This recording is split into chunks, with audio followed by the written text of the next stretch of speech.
এখানে একটা প্রশ্ন দেওয়া হয়েছে আমাকে যে ঈদের নামাজে 6 তাকবীর না 12 তাকবীর। 12 তাকবীরের হাদিস আমরা এখানে দিয়েছি, আমাদের ফতোয়ার ভিতরে এখানে আমরা দিয়েছি।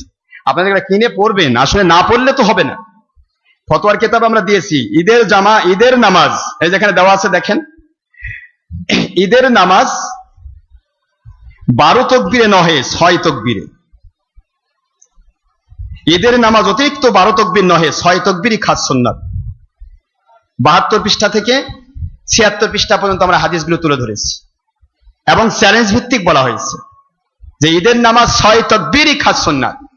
12 তাকবীর যারা দেয় সেটা তাদের ব্যাপার, তবে তারা একটা হাদিস ব্যবহার করে। সেই হাদিসের হলো যে রাবি, যার নাম হলো আব্দুল্লাহ এবং লাহেক, এই দুইজনকে তৎকালীন সময়ের যত হক্কানি আলেম আছে, যত ইমাম আছে এবং হাদিস শাস্ত্রবিদ আছে, সকলেই তাকে, সেই ব্যক্তিকে ফাসেক, দাজ্জাল, কাজ্জাব, মুনাফিক ফতোয়া দিয়েছেন।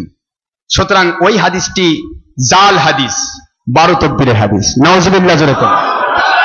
12 তাকবীরের হাদিস জাল হাদিস, আমরা এখানে প্রমাণ করেছি। 6 তাকবীরের হাদিসই এটাই সঠিক।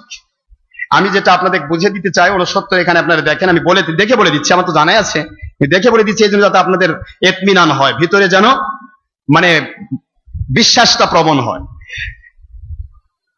এখানে আমরা যে হাদিসগুলি বলেছি এখানে আপনাদের পরিষ্কার করে দিচ্ছি যে ঈদের নামাজ অতিরিক্ত 12 তাকবীরে নহে 6 তাকবীরই খাস সুন্নাত।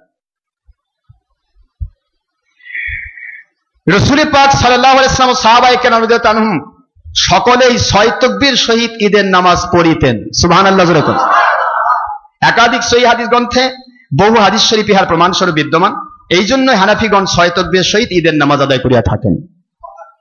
আন সাঈদ ইবনে আল-আস ক্বালা সাআলতু আবু মুসা ওয়া হুযায়ফা রাদিয়াল্লাহু তাআলা আনহুমা কাইফা কানা রাসূলুল্লাহ সাল্লাল্লাহু আলাইহি ওয়াসাল্লাম ইউকাব্বিরু ফিল আযহা ওয়াল ফিতর فقال ابو موسى يكبر 4 تكبيره على الجنائز فقال حذيفه صدق। তাহলে বলুন সুবহানাল্লাহ। এখানে হাদিস শরীফ হুযায়ফা রাদিয়াল্লাহু আনহু এবং হযরতে মুসা আশআরী রাদিয়াল্লাহু আনহুকে জিজ্ঞাসা করা হলো যে রাসূল পাক সাল্লাল্লাহু আলাইহি ওয়াসাল্লামের সময় সাহাবায়ে কেরামগণ কিভাবে নামাজ পড়তেন, তাকবীর দিতেন। তিনি বলতেন যে তাকবীরের বিষয়টা হলো প্রথমে তাকবীরে তাহরিমা সহ জানাজা যেমন 4 তাকবীর দেওয়া হয়, প্রথমে 4 তাকবীর। জোরে কোন সুবহানাল্লাহ। আমরা প্রথমে কয় তাকবীর দেই? আরে কথা বলে কয় তাকবীর? আল্লাহু আকবার দিয়ে হাত বাঁধলাম, হাত বেঁধে কি পড়ি? ছানা পড়ি। এরপরে আল্লাহু আকবার বলে হাত ছাড়ি, আল্লাহু আকবার বলে হাত ছাড়ি, আল্লাহু আকবার বলে হাত ছাড়ি। কয় তাকবীর হয়েছে? 4 তাকবীর। প্রথমে জানাজার সিস্টেমে 4 তাকবীর হবে, এটাই খাস সুন্নাত। হুজুর পাক সাল্লাল্লাহু আলাইহি ওয়াসাল্লাম ওনার পরবর্তী হাদিস হচ্ছে তাকবীরে তাহরিমা এবং রুকুর তাকবীর সহ কি হবে? প্রথম রাকাতে তাকবীরে তাহরিমা রুকুর তাকবীর সহ মোট 5 তাকবীর এবং দ্বিতীয় রাকাতে রুকুর তাকবীর সহ কেরাতের পর মোট 4 তাকবীর, 9 তাকবীর বলিতেন। এই 9 তাকবীর অতিরিক্ত 6 তাকবীর আর তাকবীরে তাহরিমা এবং রুকু সেজদা মিলে আর 3 তাকবীর। এই 9 তাকবীর, 6 তাকবীর অতিরিক্ত আর 9 তাকবীরে নামাজ কমপ্লিট হবে। জোরে বলেন না সুবহানাল্লাহ। তাকবীর কখনো 12 তাকবীর এখানে আসে না। যতগুলি হাদিস এখানে আমরা দিয়েছি হাদিস হলো সহিহ মিশকাত শরীফ 126 পৃষ্ঠা, মিরকাত, লুমাত, আশাতুল লুমাত, সুনানুদ দারিমি, দারেকুতনি, কিতাব আল আসর। এখানে তিরমিজি শরীফ প্রথম খণ্ড আপনার 70 নম্বর পৃষ্ঠা, মুসনাদ, মুসান্নাফ, তারপরে এরকম অসংখ্য হাদিস এখানে দেওয়া হয়েছে। আমরা প্রায় 450টি হাদিস শরীফ দিয়েছি। সুবহানাল্লাহ জোরে বলেন। তাহলে ঈদের নামাজের তাকবীর 6 তাকবীরই খাস সুন্নাত, 12 তাকবীরই সুন্নতের খেলাফ। তা আমরা প্রমাণ করেছি সেই হাদিস শরীফ দিয়ে এবং সেইটা চ্যালেঞ্জ ভিত্তিক। যদি কেউ আমাদেরকে 12 তাকবীরের হাদিস সহিহ হিসেবে প্রমাণ করতে পারে, আমরা তওবা করে তাদের 12 তাকবীরের হাদিস মেনে নেব,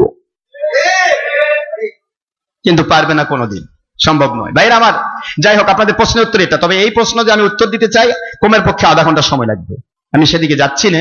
তবে আমি আপনাদের খেদমতে বলছি, আমার ফতোয়া আশরাফ সিদ্দিকী যেটা দেওয়া হয়েছে সকল বিষয়ে, জানাজা নামাজ কেমনে পড়বেন, আপনি ঈদের নামাজ কয় তাকবীরে পড়বেন, তারাবিহের নামাজ কয় তাকবীর পড়বেন, কত রাকাত পড়বেন, আপনি রাফাদাইন করবেন কি করবেন না, নামাজে ইমামের পিছনে আপনি কেরাত পড়তে পারবেন না, তার দলিল কোথায়, সমস্ত কিছু কোরআন শরীফ এবং হাদিস শরীফ দিয়ে অকাট্য দলিল দিয়ে আমরা এগুলি বের করি। প্রত্যেকটা বিষয় আমরা অসংখ্য দলিল দিয়েছি এবং চ্যালেঞ্জ দেওয়া হয়েছে।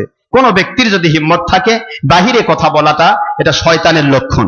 সে আমাদের সামনে আসবে, আমাদেরকে বলবে হুজুর আপনি ভুল করেছেন।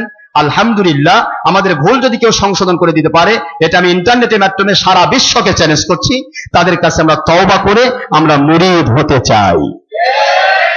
আর যদি তারা না পারে, যে কেউ আসুক, একটা শর্ত মেনে নিতে হবে, অবশ্যই তওবা করে আমাদের কাছে মুরিদ হতে হবে।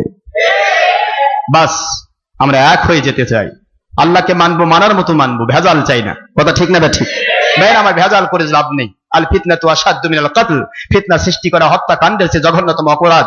আল্লাহ পাক বলেছেন কোরআন শরীফের 2 নম্বর সূরা 2 নম্বর পারা সূরাতুল বাকারা 191 নম্বর আয়াত, কোরআন শরীফের 2 নম্বর সূরা 2 নম্বর পারা সূরাতুল বাকারা 217 নম্বর আয়াত শরীফ, আল ফিতনাতু আকবারু মিনাল কতল। সুতরাং ফিতনা ফাসাদ নয়, বরং কেউ যদি পারে সে তওবা করার জন্য প্রস্তুত হয়ে আসুক, আমরাও তওবা করার জন্য প্রস্তুত।